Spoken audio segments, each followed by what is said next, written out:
La loi portant accès à l'information est très importante en démocratie, parce qu'il n'y a pas de démocratie sans accès à l'information.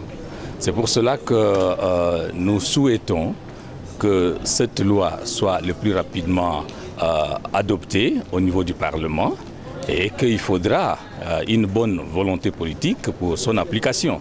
Parce que c'est ça qui est le grand problème en République démocratique du Congo. Nous avons beaucoup de lois, mais la vraie question, c'est comment ces lois sont respectées, sont appliquées. Non, le Sénat a déjà voté la loi au cours de la session passée. Elle est aujourd'hui sous examen à l'Assemblée nationale parce que quand une loi entre au Parlement, elle commence dans une chambre et quand la chambre l'a déjà adoptée, il la renvoie à l'autre chambre qui l'examine. Et si la loi, la deuxième chambre la vote en termes identiques, on l'envoie directement au président pour promulgation. Mais si elle est votée en termes non identiques, les deux chambres composent la commission mixte paritaire qui harmonise sur les différences et l'a fait adopter maintenant par les deux chambres dans les termes identiques pour l'envoyer au président pour la promulgation. Il n'y a pas une démocratie, il n'y a pas une bonne gouvernance là où les citoyens ne peuvent pas accéder à de vraies informations.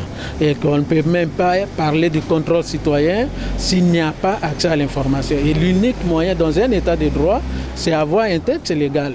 Et bien qu'on a des dispositions éparses par-ci par-là qui garantissent cette loi, mais il n'y a aucune loi qui retrace les procédures, les sanctions, les méthodes, les principes, tout ça par rapport à ces droits-là. Donc nous pensons que le vote en urgence de cette loi d'accès à l'information amènerait quand même un ouf dans la gouvernance de la chose publique au niveau du Congo et ça va permettre à ce que le Congo soit classé demain parmi les pays les plus ouverts et que la démocratie puisse avancer parce que les citoyens seront éclairés du fait qu'ils auront accès à l'information.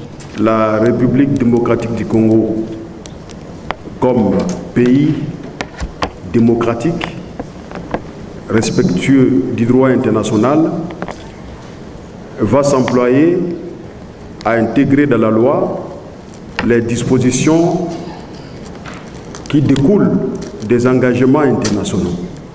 Parce que nous ne pouvons pas conclure des conventions internationales et ne pas les appliquer.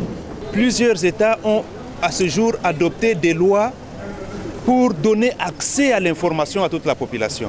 Et à ce stade, tous ceux qui travaillent dans les services publics de l'État comprennent et savent que la population a droit à l'information. S'il y a des services publics, s'il y a l'État, c'est pour une population. Et cette population a besoin de toutes les informations qui les concernent. Moi, je voulais seulement savoir pourquoi le CESAC a toujours tendance à pouvoir sanctionner les médias qui ont souvent cet élan de pouvoir dire la vérité ou de pouvoir mieux informer la population.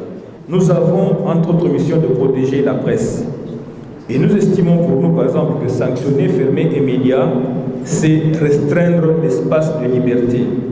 Moi, je pose la question à notre ami qui m'a posé cette question, que nous sanctionnons les médias qui disent la vérité, qu'il me cite un seul média sanctionné par le CESAC. Un seul. Vous allez voir que vous ne trouverez pas. Parce que le CESAC n'a pas fermé. Vous allez voir que vous ne trouverez pas. Mais bon, nous sommes une instance de régulation, malheureusement, on met tout sur le dos du CESAC. Les journalistes qui travaillent n'ont pas la sécurité sociale. Mais aujourd'hui, vous dites qu'on va accompagner ces journalistes-là, les renforcer. Mais aussi longtemps qu'on n'a pas encore résolu leurs citations salariales, les citations sociales, tout ça. Est-ce que vous ne pensez pas qu'ils peuvent être très vulnérables pour être balancés, naviguer au gré des vagues par les policiers qui viendront leur donner quelque chose afin qu'ils donnent des informations qui sont favorables à eux? La plupart des médias, il est vrai, sont créés par les hommes politiques.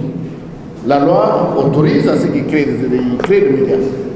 Mais la loi dit en même temps que si quelqu'un qui n'est pas de la profession crée un média, il faut que le directeur de publication, le directeur d'information soit un journaliste professionnel.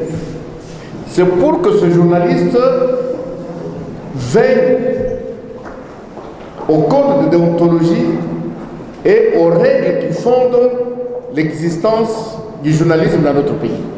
Il y a multiplicité des organes des presses, prolifération même jusqu'à l'inflation, et c'est tenu par les politiques. Pourquoi c'est tenu par les politiques? Justement parce que le média public ne donne pas l'espace de liberté d'expression. Si les médias publics donnaient l'espace de liberté d'expression, on ne voit pas comment un politique, surtout ceux de l'opposition, pouvait aller créer des organes de médias, et même ceux de la majorité, parce que tout le monde se retrouve. On ne va pas demander aux médias privés un accès équitable, mais ce qu'on demande, c'est l'équité. C'est l'équité. Il faut faire un travail juste, mais c'est difficile dans la situation qui est la nôtre de convaincre ces médias, parce que, comme vous avez dit, le média appartient à un homme politique, et c'est l'homme politique qui impose la ligne éditoriale.